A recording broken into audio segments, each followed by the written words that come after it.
Welcome back to the Real News Network. I'm Paul Jay in Jerusalem. We're joined again now by Michel Warshawski. He's the founder of the Alternative Information Center in Jerusalem. He's also the author of On the Border. Thanks for joining us again. Hello. So, what happened to the Israeli peace movement? It vanished. It vanished in 1 week, mid-August 2000, when Ehud Barak came back from the Camp David summit with this big lie, a lie which himself recognized that it was a big lie, that we have no partner, that he made very generous offers to Yasser Arafat and he rejected everything. Adding, and this was a killing sentence, he unmasks the real intentions of the Palestinian national movement. Behind negotiation, behind moderation, behind the Nobel Prize of Yasser Arafat, there is only one intention: to destroy Israel and to kick the Jews into the sea. Back to the 60s, 70s kind of discourse of Golda Meir. This statement made the peace movement collapse in 1 week. I am not someone who have archives. I don't know, somehow I felt unconsciously that this was a historical moment.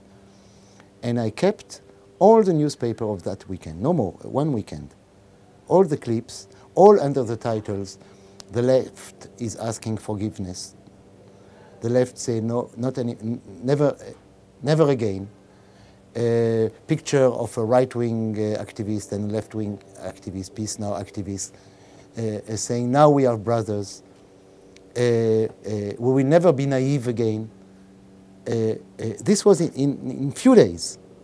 This movement, which was a mass movement, able to mobilize hundreds of thousands of people against occupation, against the war in Lebanon, against colonization, commit suicide, a real suicide, and he didn't recover until today. No, it wasn't too long after the talks collapsed that the information came out that that was a big lie. When the information came out that in fact it wasn't Arafat that just walked away, did it not make a difference? In fact, there was a beginning of recovery after almost a year, and the beginning of articles, statements of peace movement leaders and left-wing politicians saying it was not the case and it's not true, and Arafat made new offers and we should renew the negotiations. But then came September 11. And September 11, the big lie if we want, September 11 proved post factum in the Israeli discourse that Barak was right. Maybe he was lying about Arafat. But globally speaking, we are confronted with a threat, which is not anymore even the Palestinians and Arafat. It's much bigger than that. It's Islam. And the discourse of clash of civilization has been deeply internalized by the Israeli discourse and the Israeli public. That we, Israel, are the front line defending not only ourselves, but so-called Judeo-Christian civilization not against the Palestinians only. They are only the front line of a much bigger threat, which is Islam fundamentalism. In fact, there was a shift in the discourse, starting with fighting terrorism. This was the main discourse at the end of the 80s. Then to Islamic terrorism, and then to Islam as such, as a threat, a civilizational threat. And it goes to the very core of the conception of a Jewish state. Because if there wasn't some kind of clash of civilizations, you wouldn't need a Jewish state. Yes, but the Jewish state was an answer not to Islam, but to European anti-Semitism. Then it was... That gets transferred. Exactly, it was transferred, it was reallocated somehow, relocated. The frame remained the same, the enemy is different. And we became the ally suddenly of Christian civilization against the new threat. When in fact it was that civilization that committed the worst crimes against Jews. Of course, and that Jews in Islam never suffered anything like European anti-Semitism. And I don't speak even about the Jewish genocide. I'm speaking about Middle Ages. There was no equality in the Arab world, in the Muslim world, because there was no equality at that time in no way for anyone. But there was real coexistence, whether in the Maghreb or in Iraq or in Egypt, the history is a history of a community inside the Muslim world. Now, in terms of the North American view of Israel, I think North American Jews particularly were a little surprised there wasn't some kind of response after Gaza. Everyone was watching Gaza on television, and even amongst many North American Jews who I think who consider themselves supporters of Israel, it gave them pause Definitely. to stop. And people were kind of wondering, isn't there going to be some reaction in Israel? Yeah, this was I will confess, a personal experience. It's the first time during my decades of political activism I got depressed. I went to my bed for a few days and I couldn't go out. Not because of the horrors of Gaza.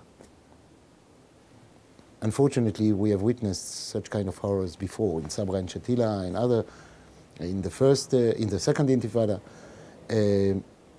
but because of the silence of my own friends, with whom I have been demonstrating in the 80s, in the 90s, and suddenly these same decent Israelis were endorsing, without any question, the discourse, the official discourse that the war, the massacre of Gaza, was totally legitimate. I couldn't bear it. I couldn't understand it, and I couldn't bear it. And some of these same people you're talking about, what is their attitude to the Goldstone report that has described what took place in Gaza? What happened with the peace movement, the broad mainstream peace movement, men and women, has been since 2000. In the last decade, they didn't become right-wingers, but quit political involvement. It's too difficult. We do have a partner, but this is not the partner we wanted. They internalized their own betrayal somehow 10 years ago, and the result has been a kind of demobilization. I don't think there's been a shift to pro-occupation, pro-settlement positions, but there have been definitely a kind of resignation. One can see, I guess, something similar, this sort of, you just tune out to what you don't want to see. In the United States, the anti-war movement, many people are surprised it's not bigger over what happened in Iraq, and maybe 1 million people got killed by U.S. policy in Iraq. But the anti-war movement never had that much, none of the kind of momentum it had during Vietnam. You can see the same thing even in a place like Canada, where people choose not to look at what happens with the Aboriginal people in Canada and the conditions they live in. I guess people just decide to be blind. Yeah, I think, and it's a global phenomenon. It's not only a local phenomenon. Although it's more in your face here, I guess. No, here it's a day-to-day question. In a couple of hours, I will demonstrate, like every Friday, in front of one new Jewish settlement in Jerusalem, in Sheikh Jarrah. So you have the hardcore. Yes, we will be a few hundred. But the mainstream that used to support and to maybe on a more moderate stand, but still will not be there. Okay, in the next segment of the interview, let's talk more about how Israel got to this place that everybody I'm talking to here describes as far more overtly racist, far more overtly either in support of occupation or, as you said, willingly blind to it. Please join us for the next segment of our interview with Michelle Warshawski on the Real News Network.